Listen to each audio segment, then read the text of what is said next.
Hello and welcome to English for Everyone, where we practice real-life American English. Today we're going to learn to avoid a common mistake, so let's get started. Today we're talking about the verb prove and how to use it correctly. I cannot say prove them. Example, if you want to get a visa to enter another country, you have to prove them you have enough money. This is not correct. We cannot say prove them in this case. We have two options.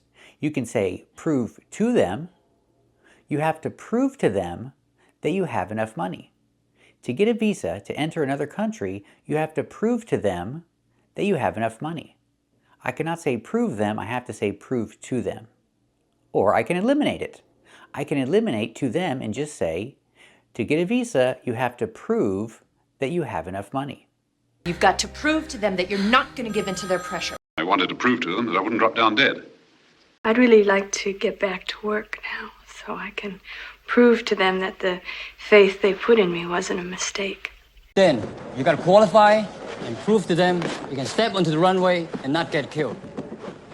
Let's practice. To get a visa, do you have to prove to them that you have enough money?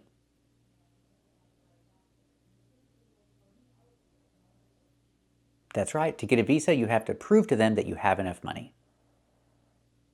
Or I can eliminate to them and just say prove. To get a visa, do you have to prove that you have enough money?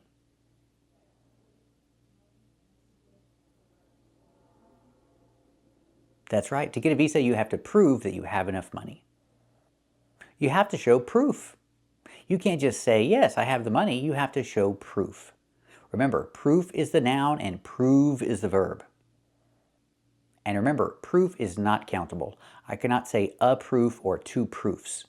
It's not a countable word. You have to show proof. So can I ever say prove them? Yes, you can. We have this phrase, prove them wrong. You can prove somebody wrong. That means you prove that that person is wrong. You prove them wrong. This is correct. Example, they said that he cannot do the job. But he's going to prove them wrong. He's going to do the job and he's going to do the job well. He's going to prove that they are wrong. So I can say he's going to prove them wrong. As always, be sure to hold on to your old belts so that if someone questions the legitimacy of your rank, you can prove them wrong first with tangible evidence and then in comment. I mean, I used to frame mine and then put them up on the wall so I could prove them wrong. They say perfect circles don't exist, but you just proved them wrong, baby. I proved them wrong time and time again, and won my fights in spite of them. Let's practice. They think he cannot do the job, but he's going to do it, and he's going to do it well. Is he going to prove them wrong?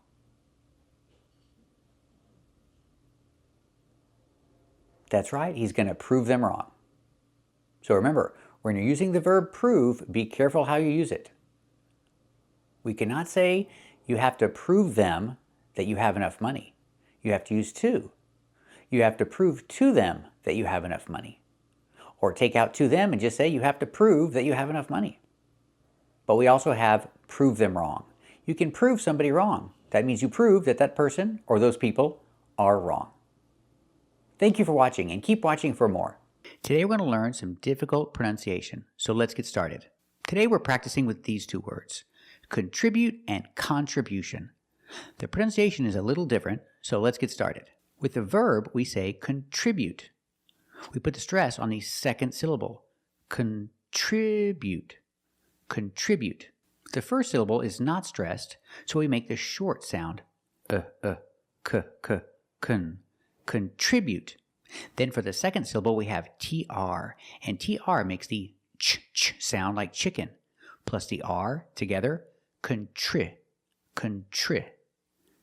The I after TR is a short I, so we make the sound I like this is. Together, contribute. Remember, the BU is not boo, it's not contribute, it's contribute. Make the U sound. Contribute. With the T at the end, after the vowel, you can use a stop T, contribute, and just stop the air without releasing the T, or you can release the T. Contribute. But the stop T is more natural and more common. Contribute. Just stop the air with the tongue and don't release the T. Contribute. Remember to put the stress on the second syllable. Contribute. Contribute. Besides, I want you to do something to contribute to the spirit of Christmas. That the powerful play goes on and you may contribute a verse. Your mother and I will be glad to contribute the balance for Harvard. Example, he wants to contribute to the organization. And if I change the verb to the past, contributed. He contributed to the organization. We see with contributed, the T before the ED is between vowels, so it's a fast D. We don't say contributed, we say contributed. Contributed. He contributed to the organization. His old man even contributed money to my campaign. Well, I contributed to your campaign. And none of us contributed anything new. Now let's look at this word. This word is contribution. We changed the stress to the first and third syllable. Contribution. Contribution. The first and third syllable. Stress the first and third syllable. Contribution. And because we stress the first syllable, the sound changes. It's not kun, it's not the short sound, it's con. Con. We use the short ah sound like hot and stop. Con. Contribution. The other vowels stay the same. Tri and bu.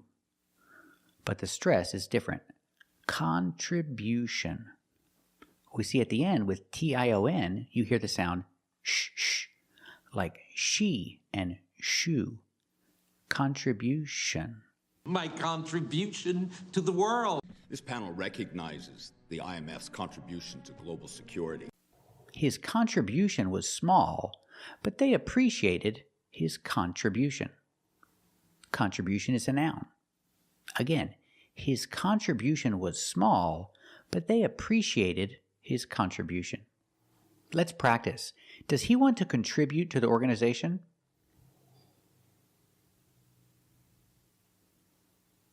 That's right. He wants to contribute to the organization. Let's practice in the past. Did he contribute to the organization today?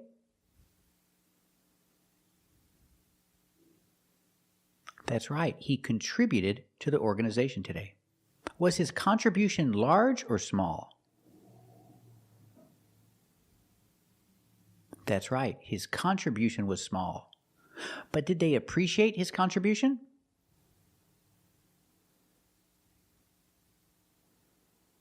That's right. They appreciated his contribution. So remember the pronunciation of these words. The verb in the present, contribute. In the past, contributed. And contribution. Today we're going to practice with some difficult pronunciation. So let's get started. Today we're practicing with these two words, distribute and distribution. The pronunciations are a little different. So let's get started. First, let's look at the verb distribute. We put the stress on the second syllable. Distribute. Pronunciation. The first syllable is the short I, the sound I, like this is, dis, dis. Then we have the TR together. The TR makes the ch sound like chicken, plus the the R sound together, tri. Distri. The second I is the short I, like this is, distri. Putting the stress on the second syllable. Distribute. We see the BU together, making the sound bu. Not boo, but bu. Distribute. Distribute. With the T at the end, after the vowel, you can make a stop T sound. Distribute. You don't have to release the T. You can say distribute, but you don't have to. You can make a stop T and say distribute. It's more natural. It's more common. Distribute. If I change the action, distribute, to the past, we have distributed. When we add ed, the T at the end is between vowels, so it's a fast D. Not distributed, but distributed. Distributed. Put the stress on the second syllable only. Distributed. Together, distributed.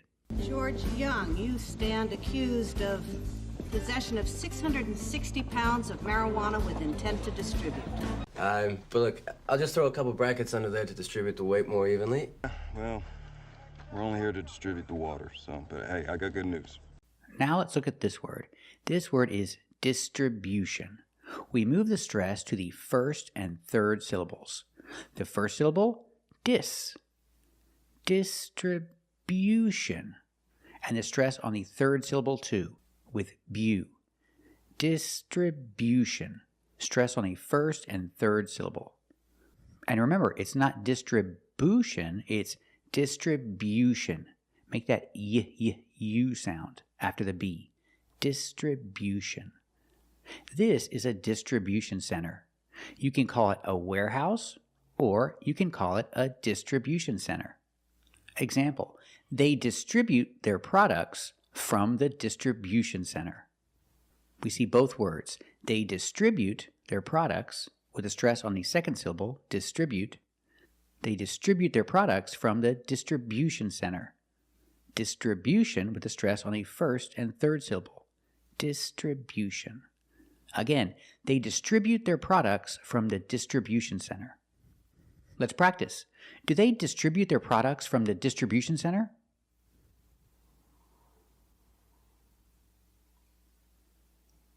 That's right. They distribute their products from the distribution center. Let's practice in past. Today, they distributed a lot of products. Let's practice. Did they distribute a lot of products today? That's right. They distributed a lot of products today. So remember the pronunciation. The verb in the present, distribute. In the past, distributed. And distribution. Thank you for watching. If you like this video, subscribe to our channel.